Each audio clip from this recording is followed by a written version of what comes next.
Salam alaikum wa rahmatullah. Euh,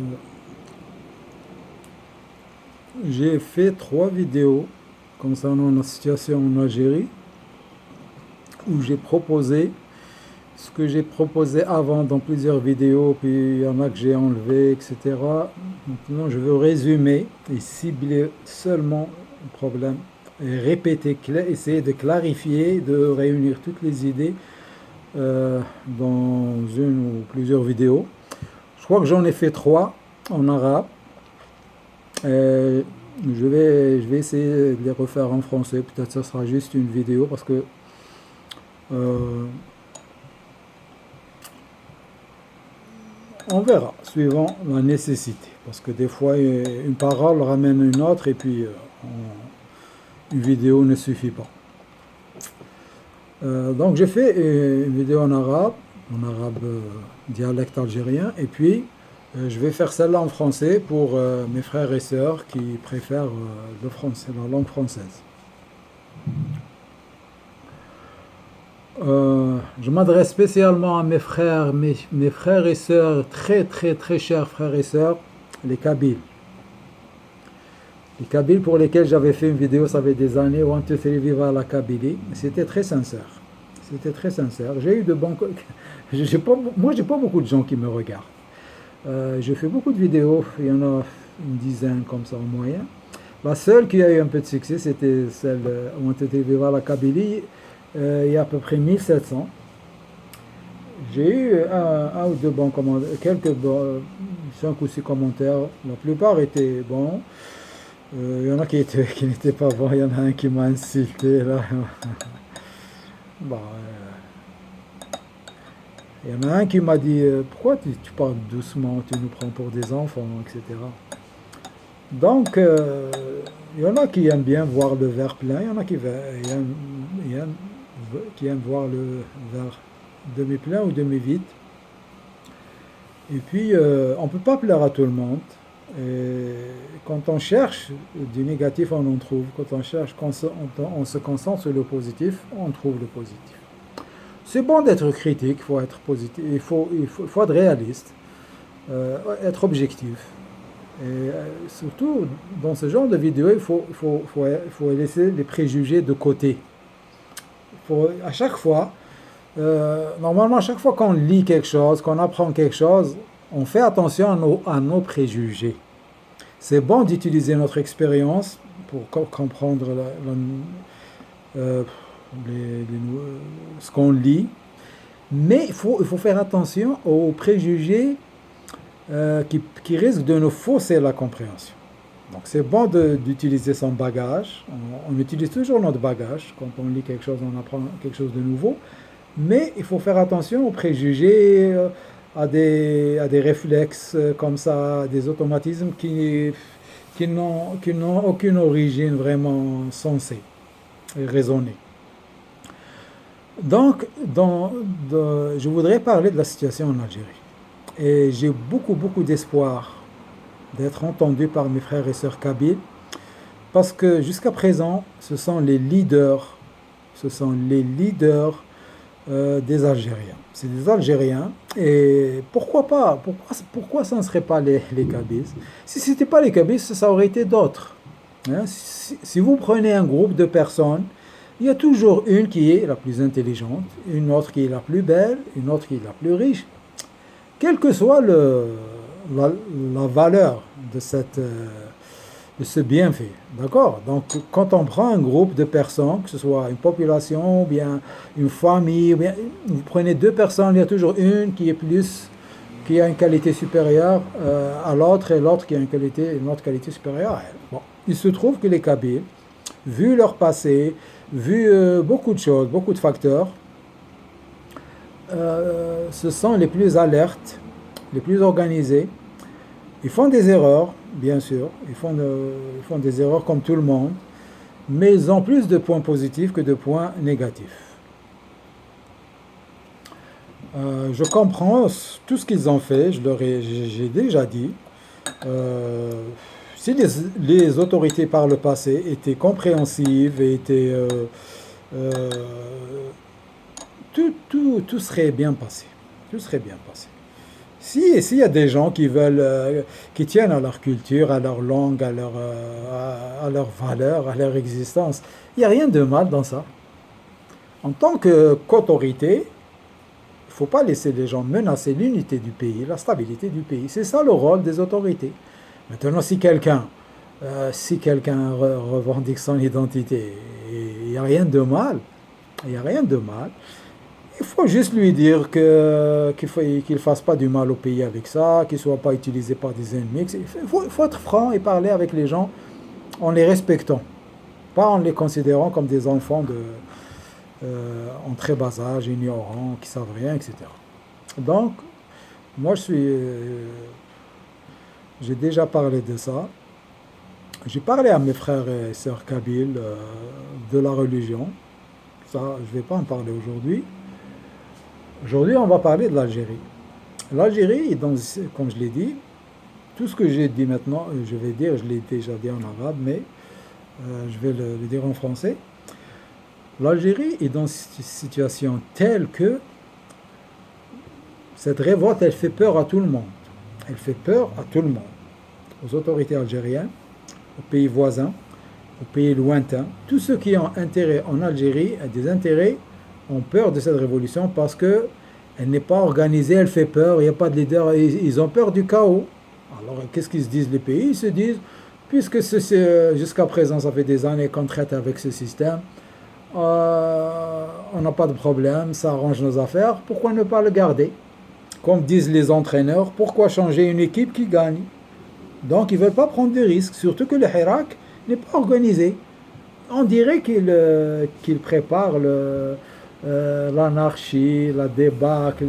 Il n'a rien on ne peut pas lui faire confiance. On ne peut pas lui faire confiance. Bien qu'il soit pacifique à moitié, parce que moi, le pacifisme, ça doit être parole et acte. Ils sont pacifiques par les actes parce qu'ils ont peur de la répression, mais leurs langues sont bien tendues, ils insultent les autorités, surtout qu'ils leur disent de dégager, chose avec laquelle je n'ai pas été d'accord depuis le début, depuis 2 ans, pendant que le Hirak était au sommet. Dès qu'il a commencé, j'ai dit appuyez les autorités et participez au redressement du pays avec eux. Et je continue à le dire.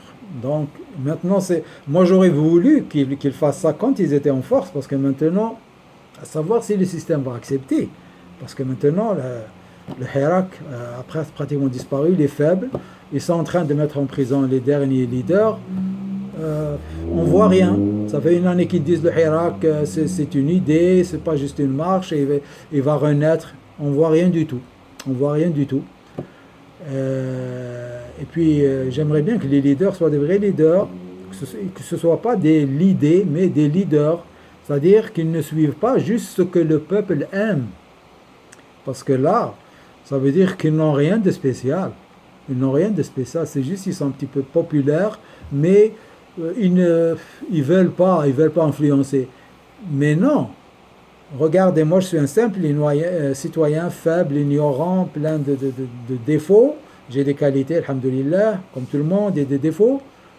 Mais je propose, et je suis prêt, comme je l'ai dit, je vis comme un prince au Canada, et je suis prêt demain à rentrer en Algérie et à participer, à faire ce que je suis en train ce que je vais proposer. Et j'ai déjà parlé, je suis prêt à participer financièrement avec 1 000 € par mois de mon salaire. Ce que je gagne à la sueur de mon front, c'est tout. Je n'ai ni aucune richesse, je ne connais personne, je suis un solitaire. Et celui qui pourra prouver le contraire n'a qu'à le faire. Je ne suis avec personne, je n'ai jamais été avec personne. Je pense que le bon Dieu, comme je l'ai dit, m'a isolé pour que je ne sois pas contaminé par ces maladies-là qui ont résulté en une déviation de la raison et une déviation du droit chemin qu'Allah a tracé. Ça, je le dis pour les croyants, les pratiquants. Ceux qui veulent mettre la religion de côté, je leur dis la raison, la logique. Ce Hirak, il a des ennemis en Algérie et autour de l'Algérie et partout dans le monde. Il n'y a personne qui appuie ce Hirak parce que tout le monde, même le système, il fait profiter les gens à l'extérieur des pays pour qu'ils les amadouent. Et il y en a, sans les amadouer, ils ont des intérêts en Algérie. Donc, pourquoi changer une équipe qui gagne? Surtout, pourquoi ramener une équipe qui n'est pas organisée, qui n'a même pas un entraîneur, même pas un capitaine d'équipe, rien.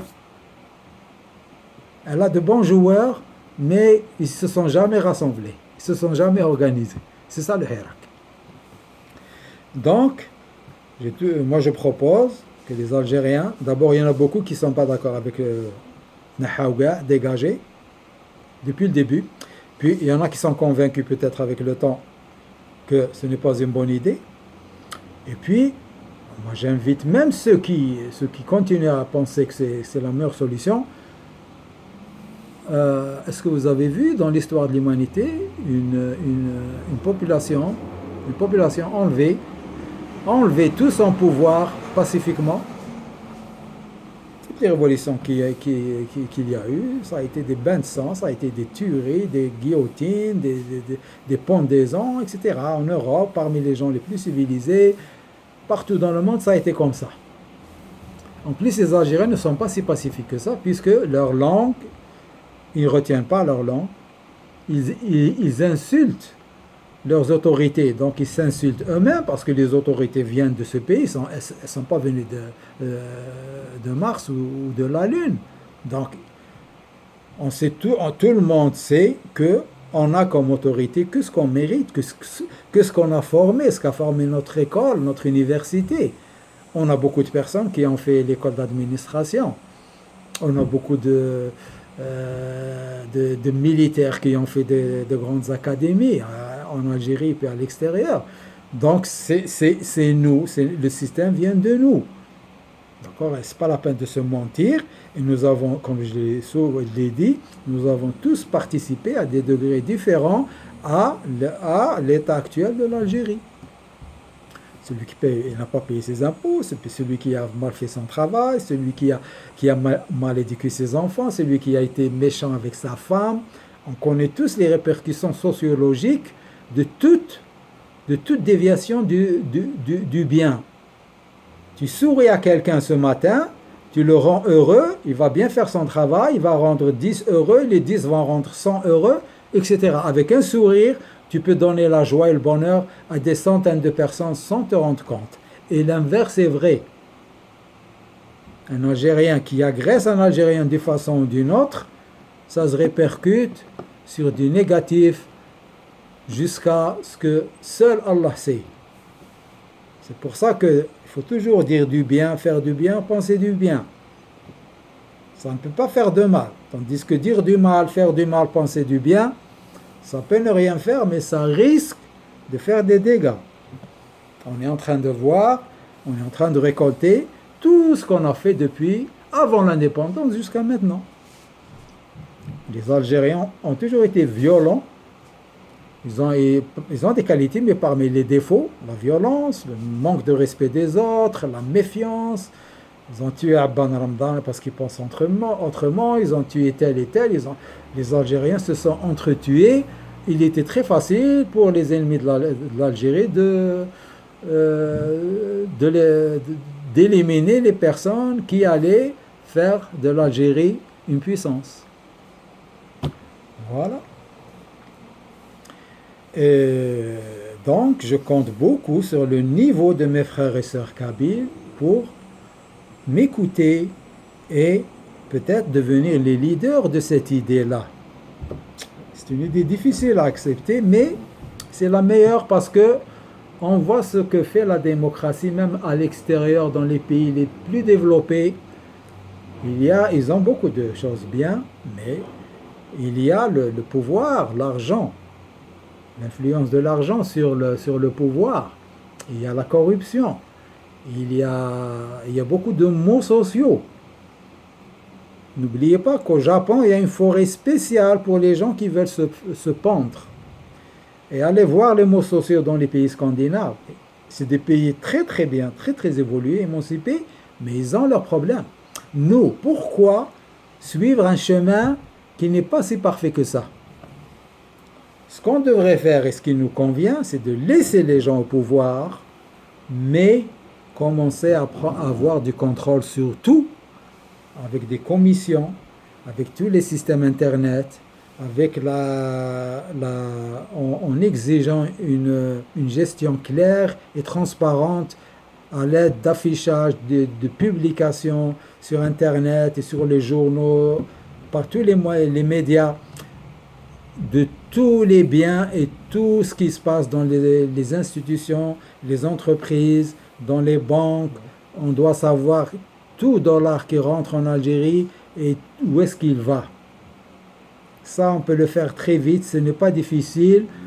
On a assez d'experts en Algérie, à l'étranger, on a assez d'outils informatiques pour faire tout ça. On peut le faire. Et le pouvoir, s'il n'est pas menacé, qu'est-ce qu'il lui reste à faire? Travailler pour rester au pouvoir, jouir de ce qu'ils ont pris illégalement. On ne va pas leur demander des comptes parce qu'on veut stabiliser la situation. Si quelqu'un est menacé de justice ou bien de perdre ses privilèges, il va tout faire pour rester et on n'aura rien fait. J'ai oublié de le dire en arabe, mais on doit exiger une paix totale sociale. On ne parlera plus du passé, comme ça les gens ne vont plus avoir aucune raison de saboter l'Algérie ou de saboter cette volonté des Algériens de donner naissance à une nouvelle Algérie. Donc on va passer l'éponge et celui qui parlera du passé sera sanctionné. Parce que parler du passé, ça ne va que nous faire reculer. Nous, on veut avancer, on ne peut pas descendre plus bas que le niveau que nous avons atteint. Donc, on va faire tout, le peuple doit sortir par millions le plus tôt possible, ceux qui sont contre, dégagez tous, et il ne doit pas y avoir de neutre, parce que si vous vous sentez bien actuellement, bientôt le feu va vous atteindre. Le feu réel et le feu fictif. Donc tout le monde doit sortir et s'ils sortent avec de bons slogans, ils n'ont rien à craindre. Ils vont sortir en disant au pouvoir, c'est trop, l'Algérie ne peut pas supporter plus, nous préférons que vous restiez et nous allons nous arranger avec vous pour arrêter la destruction de l'Algérie et reprendre la construction de ce pays magnifique avec ce peuple si magnifique et si valeureux. Donc, dès que le peuple, s'il fait ça, vous allez voir le résultat le deuxième jour. Le deuxième jour, ceux qui sont au pouvoir, ils peuvent bien faire quelque chose pour ce pays. Ils ne peuvent pas le faire jusqu'à présent parce que ils sont pourchassés partout. Ils ne pensent qu'à sauver leur tête, mais s'ils sont rassurés sur leur poste et sur leurs privilèges, là, ils vont commencer à travailler très très vite. Très très vite, vous allez voir la différence. Le premier jour, libération des détenus, libération des médias, la presse, la justice va revenir à son rôle réel, etc. Il vaut mieux ça que plus de destruction. J'espère, mes frères et sœurs kabyles, que vous êtes assez lucides pour voir le bon sens de ce que je suis en train de vous dire. Et je suis sûr qu'il y en a beaucoup d'entre vous qui vont comprendre. Et ne soyez pas gênés par les gens qui vont vous traiter de traîtres, parce que je compte sur votre courage. C'est pour ça que je vous aime bien. C'est pour votre courage de dire la vérité et de ne rien craindre. Je vous souhaite seulement de craindre Allah. Vous n'avez rien d'autre à craindre. Et si vous craignez Allah, il fera en sorte que rien ne vous fasse peur.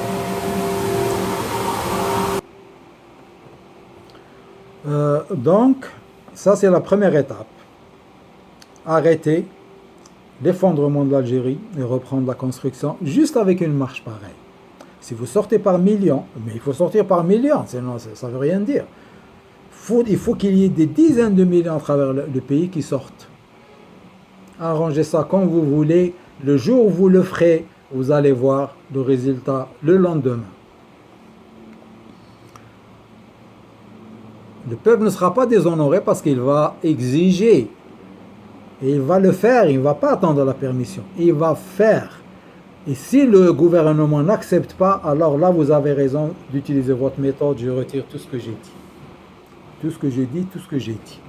Mais moi, je suis sûr, et Allah sait mieux que tout le monde, que c'est la meilleure solution. S'il y a mieux, j'aimerais bien entendre. S'il y a mieux, je vous dirai, oubliez ce que j'ai dit et écoutez tel ou tel, frère ou sœur. Donc, sortie du peuple, rassurance du pouvoir, contrôle par le peuple et pour le peuple, avec tous les moyens modernes qu'il y a, et formation d'une association, association Jam'iyya Munasaha, association Munasaha en français, Yansah. C'est comme conseiller. Moi, je ne veux pas qu'on fasse un parti qui soit miné par le DRS et puis on va tourner en rond et puis on a vu depuis les années 80 jusqu'à présent, il n'y a aucun parti qui mérite son nom. Moi, ce que je pense, et ça c'est unique, mais j'ai confiance parce que ça reste conforme à ce que Allah désire, parce que Allah, il nous ordonne seulement d'ordonner le bien, interdire le mal et de faire des arrangements. Amar bil ma'rouf, nahy anil munkar wa sulh. Faire des arrangements entre nous et nous, c'est-à-dire reconnaître nos défauts et nous améliorer, nous pardonner, ne pas être dur avec nous, entre nous et Allah, pour les pratiquants, entre nous et notre entourage, pour les pratiquants et les non-pratiquants de l'islam, et on agrandit le rayon de notre entourage jusqu'à atteindre dans des années ou des décennies, l'Algérie sera un modèle et les gens viendront apprendre ce qu'on a fait si ça marche, si le peuple accepte ma proposition. Cette commission de conseil, comme conseil des chouyours, des kabyles, Al-Jma'a, c'est la même chose, mais ce sera une Jma'a à l'échelle nationale. Qu'est-ce qu'elle va faire cette Jma'a? Elle commence au niveau des quartiers. Personne ne va se proposer parce qu'il n'y a rien à gagner. Cette Jma'a sera, comment on dit ça, financée par elle-même, par ses membres. Moi, je vous promets 1000 € par mois de mon salaire. Simple travailleur, au bas de l'échelle, je vis seul, je ne dépense pas beaucoup d'argent. Je garantis 1000 € à cette association par mois. Si l'Algérie a besoin de moi, demain je serai en Algérie et je mourrai pour cette cause, je mourrai fi sabilillah wa fi sabilil jazair. Je mourrai pour adorer et obéir à Allah et pour servir mon pays, mes frères et mes sœurs. Demandez-moi, vous allez voir si je dis la vérité ou non. Je l'ai dit, moi je suis un bipolaire, c'est-à-dire des fois je suis très haut dans l'énergie physiquement et mentalement, des fois je suis en dépression. Mais ça fait plus de 8 mois que je n'ai pas eu une dépression. C'est la première fois dans ma vie depuis 30 ans que je n'ai pas de dépression pendant 8 mois. En général, 3-4 mois, je fais une dépression, j'ai le goût de rien, j'ai même pas envie de prendre une douche, ni de manger quelque chose de correct, je mange du pain et du fromage, comme beaucoup de dépressifs. Quand je suis dans le haut,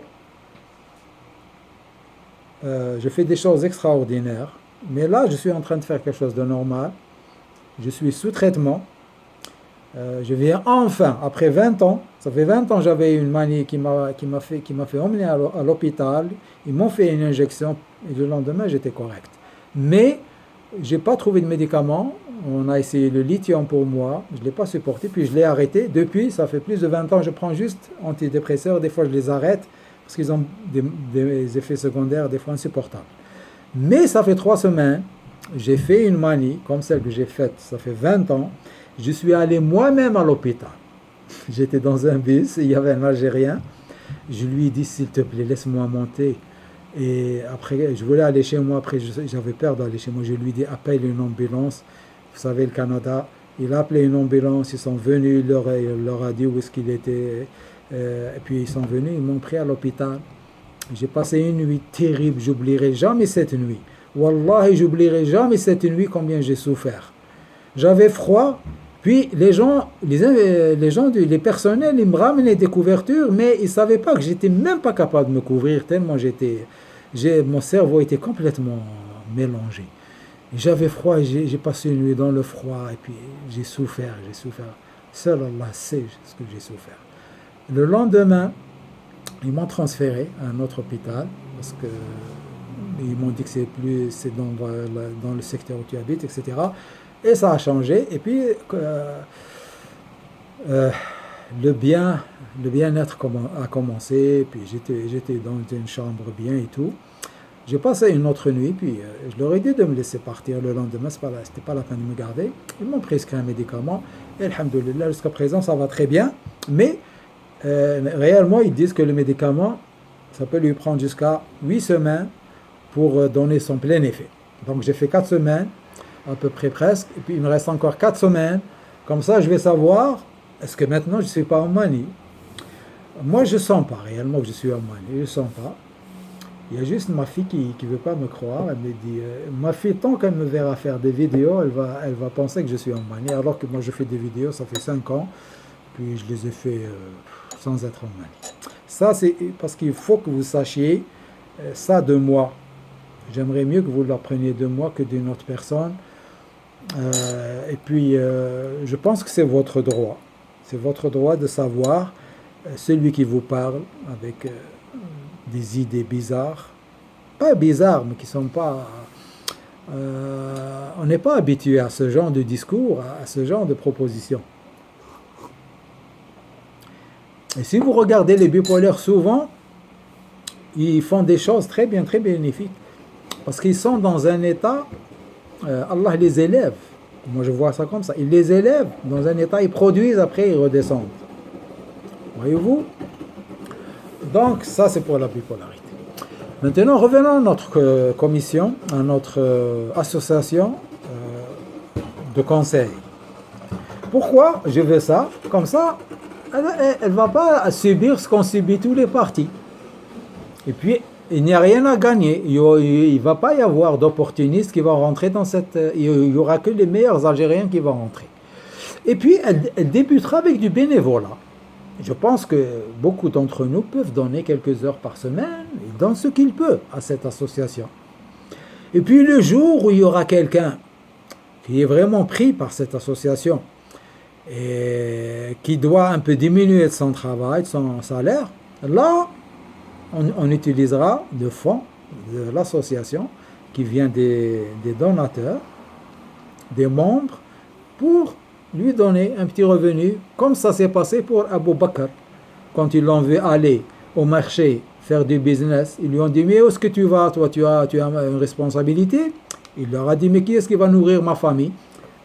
Ils ont pensé à lui faire un petit salaire. Et quand il a vu sa femme faire des économies, il a diminué son salaire, parce qu'il lui a dit, ça veut dire qu'on a trop d'argent. Elle a fait des économies pour acheter un dessert. Ces histoires, je ne sais pas si elles sont vraies, mais elles sont belles. En tout cas. Moi, je reconnais le Coran, et puis le hadith qui est confirmé par le Coran. C'est tout. Donc, dans chaque quartier, on va choisir les 3 bons. On prend toujours un nombre impair, 5 ou 7, comme ça, s'il y a un vote, il n'y aura pas de problème. On ne va pas être bloqué. Donc, on prend les meilleurs d'entre nous. Qu'est-ce qu'ils vont faire? Ils vont éduquer autour d'eux, éduquer le peuple à encourager cette association. Parce qu'il est difficile d'accepter une idée pareille. Ça paraît loin, ça paraît lent, c'est pas rapide. Mais n'oubliez pas qu'Allah, il nous a créés faibles, ignorants et toujours pressés. Ayez toujours ça en tête, parce que Allah ne dit rien pour rien. Quand vous lisez le Coran, pour mes frères et sœurs qui lisent le Coran, posez-vous toujours la question, que veut dire le supérieur, le sage, le riche, le puissant? Que veut-il m'apprendre, moi, le faible, ignorant, celui qui est toujours pressé? Vous êtes sûr qu'il veut vous apprendre quelque chose. Maintenant, c'est quoi? Soit vous allez l'apprendre tout de suite, soit vous allez l'apprendre au meilleur moment. Parce que celui qui lit le Coran, il doit faire aller-retour toute sa vie. Et de temps en temps, quand Dieu, le super savant, il choisit le meilleur moment pour lui donner un petit peu de savoir. Il faut qu'il soit prêt physiquement, au niveau cellulaire, au niveau ADN, au niveau psychologique, spirituel. Il faut qu'il soit prêt à recevoir ce savoir. C'est pour ça que ceux qui lisent le Coran, de temps en temps, ils apprennent quelque chose alors qu'ils l'avaient lu des dizaines de fois. C'est ça. Tadabbur le Coran, c'est ça. C'est faire l'aller-retour. On ferme la parenthèse sans la voir ouverte. Donc, dans chaque quartier, je vais arrêter parce que j'ai atteint les 30 minutes, je vais continuer tout de suite après. Je vous salue mes frères et sœurs.